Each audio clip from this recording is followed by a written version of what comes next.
আসসালামু আলাইকুম ও রহমতুল্লাহি ওবারাকাতুহু। আমি মমিনুর রহমান। আজকে আমরা আলোচনা করব এসএসসি নবম দশম শ্রেণীর পরিসংখ্যানের প্রচুরক নিয়ে। দেখো আমরা এখানে প্রথমে লিখব প্রচুরক নির্ণয়ের সারণী এবং এখানে আমাদের শ্রেণীব্যাপ্তি এবং গণসংখ্যা কিন্তু দেওয়া থাকবে। এক্ষেত্রে আমরা শ্রেণীব্যাপ্তি এবং গণসংখ্যাটা লিখব। এখানে আর অন্য কোনো কিছুর কি হবে না, প্রয়োজন হবে না।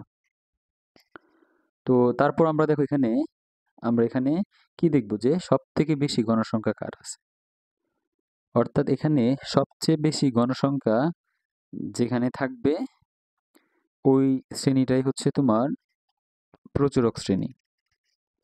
এখানে সর্বাধিক গণসংখ্যা কত দেখো 20, যার অবস্থান কত শ্রেণীতে বলো, যার অবস্থান 60 থেকে 64 শ্রেণীতে। তো এক্ষেত্রে আমাদের প্রচুরক শ্রেণী হবে 60 থেকে 64।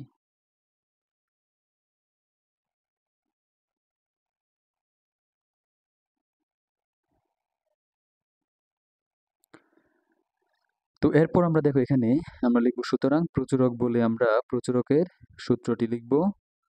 প্রচুরক সমান হচ্ছে তোমার L plus F1 by F1 plus F2 into H।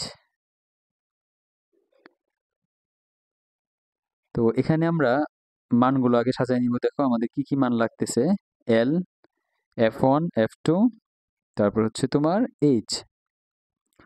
তো এক্ষেত্রে L মানে কি দেখো, L মানে হচ্ছে প্রচুরক শ্রেণীর যে নিম্ন সীমা আছে অর্থাৎ 60, আমরা লিখবো এটা।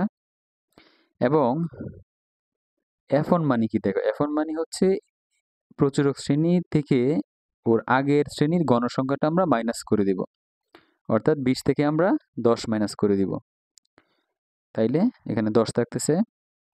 এবং F2 মানে হচ্ছে 20 থেকে আমরা এর পরের গণসংখ্যা যেটা আছে অর্থাৎ 12, এটা মাইনাস করে দিব, তখন কিন্তু এখানে আমাদের 8 থাকতেছে। তারপর দেখো এখানে H আমরা দেখবো কত, এখানে 5, আমরা এখানে সুন্দর করে গুণে নিব, যেমন 45 থেকে 49 আমরা যদি এটা গণনা করি দেখো, তাইলে হবে 45, 46, 47, 48, 49 অর্থাৎ 5। আবার যদি এমন থাকে ধরো তোমার 45 থেকে 50, 50 থেকে 55, সেক্ষেত্রে আমরা গুনলে কিন্তু দেখবো হাতে 6 হয়ে যাবে 45 থেকে। কিন্তু এখানে আমাদের দেখতে হবে যে এটা আগেরটার ঊর্ধ্বসীমা এবং পরেরটার নিম্নসীমা কিন্তু কি করতেছে, একরকম হয়ে যেতেছে। তো এরকম একরকম হইলে আমরা কিন্তু ঊর্ধ্বসীমাটা ওই ক্ষেত্রে গণনা করব না। তো সেক্ষেত্রে আমরা 45 থেকে 49 পর্যন্ত গণনা করব। সেক্ষেত্রে কিন্তু শ্রেণীব্যাপ্তি আবার 5ই হবে। আবার 50 থেকে পরবর্তীতে কিন্তু 54 পর্যন্ত গণনা করব।